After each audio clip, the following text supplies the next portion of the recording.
இதில் மிக முக்கியமான தீர்மானமாக தமிழ்நாட்டுடைய நாடாளுமன்ற தொகுதிகளுடைய எண்ணிக்கையை குறைக்க முயலும் சூழ்ச்சியை தடுத்து நிறுத்த வேண்டும் என்றும், இந்த விவகாரத்தில் தமிழ்நாடு அரசுடைய வழிகாட்டலின்படி அனைத்து அரசியல் கட்சிகளும் ஓரணியிலே நின்று தீர்வு காண வேண்டும் என்று ஒரு தீர்மானத்தை நாங்கள் நிறைவேற்றியிருக்கின்றோம். எந்த விதத்திலும் தமிழ்நாட்டுடைய நாடாளுமன்ற தொகுதியுடைய எண்ணிக்கையை குறைப்பதை நாம் அனுமதிக்க முடியாது என்பதையும் தெரிவித்திருக்கின்றோம். தொடர்ந்து இந்த இந்திய எதிர்ப்பு இது போயிருக்கு. இது எப்படி உங்களோட இதில் எப்படி பார்க்குறீங்க?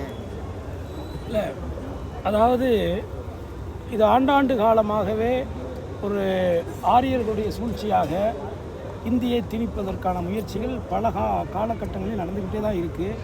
அதில் எப்படி பேரறிஞர் அண்ணா அவர்களுடைய காலத்தில் தமிழகத்தில் மிகப்பெரிய ஒரு எழுச்சி போராட்டங்களை கடந்து மாணவர்களுடைய எழுச்சி போராட்டத்தில் அது தடைப்பட்டதோ, வேறு ரூபங்களில் அந்த இந்தி திணிப்பை கொண்டுட்டு வர்றதுக்கு ஒன்றிய அரசு இதற்கான முயற்சிகளை தொடர்ச்சி எடுத்துக்கிட்டு இருக்கிறாங்க.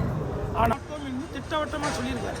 ஏன்னா அதை நான் ஏற்கனவே சொன்னேன், எந்த சூழலிலும் தமிழகத்திலே குறிப்பாக திராவிட முன்னேற்ற கழகத்தினுடைய மாண்புமிகு முதலமைச்சருடைய தலைமையிலான இந்த ஆட்சி இந்த நிலையில் நிச்சயமாக இருமொழி கொள்கையை மட்டும்தான் நடைமுறைப்படுத்தும், மும்மொழி கொள்கையை எந்த ரூபத்திலும் கொள்ளாது அப்படிங்கிறத நம்ம உறுதியாக இருப்பார்னு நம்ம சொன்னோம். அது நிச்சயமாக முதலமைச்சர் அவர்கள் கடலூரில் நடந்த கூட்டத்தில் தெளிவுபடுத்தியிருக்கார்.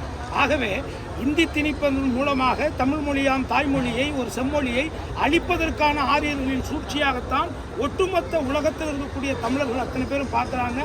எந்த ரூபத்தில் எத்தனை மோடி வந்தாலும், எத்தனை பிஜேபி வந்தாலும் கூட தமிழகத்தில் மும்மொழி கொள்கையை ஒருபோதும் தமிழர்கள் ஏற்றுக்கொள்ள மாட்டாங்க. அதற்கான இங்கே வாய்ப்பு கிடையாது. இப்போ தொடர்ந்து கோயம்புத்தூரில் பிஜேபி தலைவர் வர்றதுக்கு தொடர்ந்து புதுமை அந்த பகுதியில் எதிர்ப்பு கிளம்புது. இது ஆனால் தேர்தல் காலத்தில் மட்டும்தான் இந்த முக்கிய தலைவர்கள், பாஜக முக்கிய தலைவர்கள்லாம் தேர்தல் காலத்தில் மட்டும்தான் தமிழ்நாட்டுக்கு வர்றாங்க. மற்ற நாளெல்லாம் இது பண்ண மாட்டேங்கிறாங்க ஒரு குற்றச்சாட்டு இருக்குது. அது அதாவதுங்க, குறிப்பாக தமிழகத்தில் மத ரீதியான மதத்தை வைத்து அரசியல் செய்யக்கூடிய யார் ஒருவரையும் தமிழர்கள் ஏற்றுக்கொள்ள மாட்டாங்க. மதம் என்பது வேறு. நான் சாமி கும்பிட்றேன், எனக்கு பிடிச்ச சாமியை நான் கும்பிடுவேன். சாமி கும்பிட்றதுக்கும் ஓட்டு போடுறதுக்கும் என்னடா சம்பந்தம்? இதுதான் இங்கே நாங்கள் வைக்கிற கேள்வி. எங்களுடைய மத நம்பிக்கையை அரசியலாக்க முற்படுத்தக்கூடிய அந்த ஆர்எஸ்எஸ் கூட்டத்தையும் அந்த ஆரிய கூட்டத்தையும் என்றைக்குமே தமிழர்கள் எதிர்ப்பாங்க. இந்த தமிழ்நாட்டுக்குள்ள இந்த மதத்தின் மூலமாக அரசியல் செய்வதற்கு முயற்சி செய்யக்கூடிய யார் ஒருவரையும் எக்காலத்திலும் அனுமதிக்க மாட்டாங்க. இந்த சட்டமன்ற தொகுதி 2026 சட்டமன்ற தொகுதிக்கு உங்களோட கருத்து என்ன?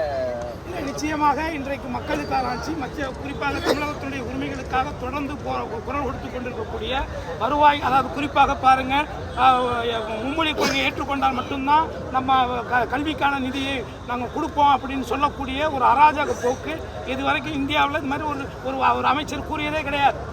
ஆக நாங்கள் உங்களுடைய சொந்த காசெல்லாம் நாங்கள் கேட்கல. ஒரு நடிகனாக நான் சம்பாதிக்கிற பணத்தில் 18% ஜிஎஸ்டி கட்டுறேன். அது போன இன்கம் டேக்ஸ் வரி பணம் தனியாக கட்டுறேன்.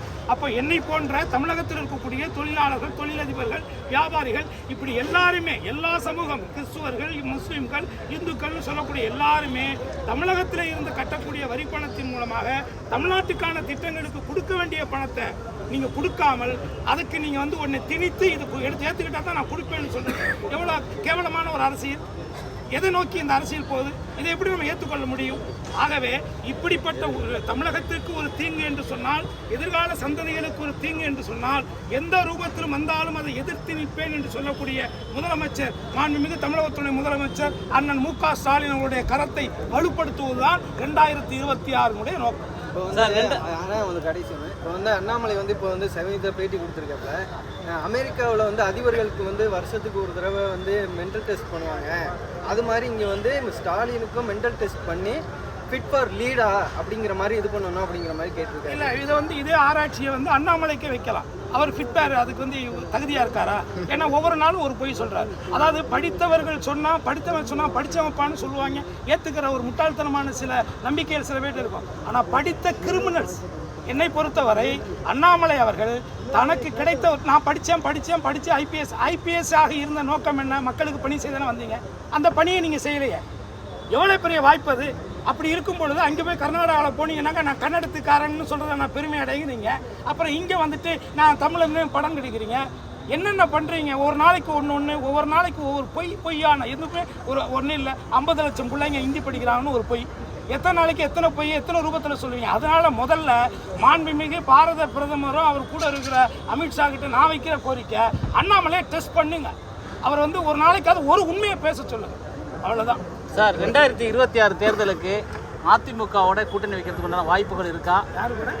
அதிமுக கூட எடப்பாடியாருக்கும் எங்கே இருக்கு? எடப்பாடியாருக்கும் உங்களுக்கு உண்டான அணுகுமுறை எப்படி இருக்கு? எங்கே இருக்கார் எடப்பாடியார்? அவர் தான் தேர்தலே நிற்கிறது இல்லையா? அவர் கட்சி எதுவுமே போட்டி போடுறது இல்லையா? அடுத்து அவர் வந்து அவர் செஞ்ச துரோகத்தை வந்து அவங்கள சுற்றி இருக்கிறவங்க ஏற்றுக்கலாம். என்ன மாதிரி சூடு சொரணை உப்பு போட்டு சாப்பிட்றவங்களாம் ஏற்றுக்க மாட்டான். என்றைக்குமே துரோகங்கள் எடுபடாது. துரோகங்கள் வந்து அதை என்கரேஜ் பண்ண முடியாது. நன்றி.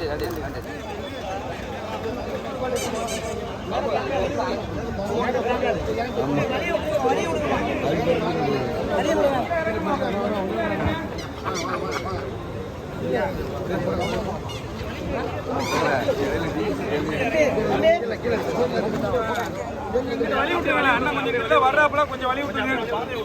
கொஞ்சம் பழைய விட்டுருங்க. கொஞ்சம் ஃப்ரீயாக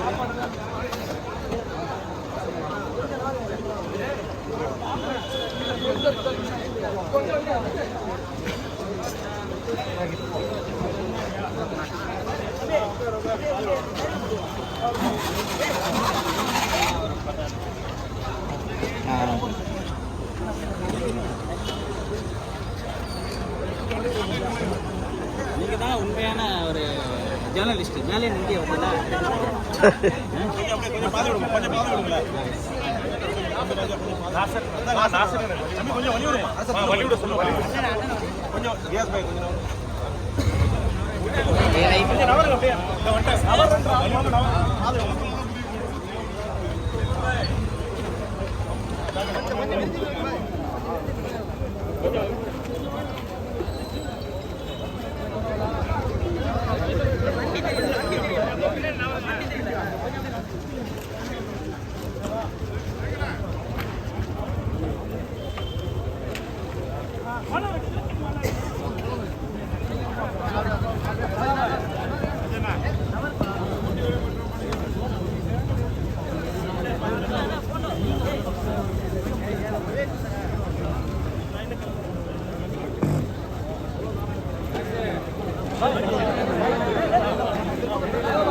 கிரியேட்டிவிட்டி சேனலுக்கு சப்ஸ்கிரைப் பண்ணுங்க, லைக் பண்ணுங்க, ஷேர் பண்ணுங்க, கமெண்ட் பண்ணுங்க. பக்கத்துல இருக்கிற நோட்டிபிகேஷன் பெல்ல கிளிக் பண்ணுங்க.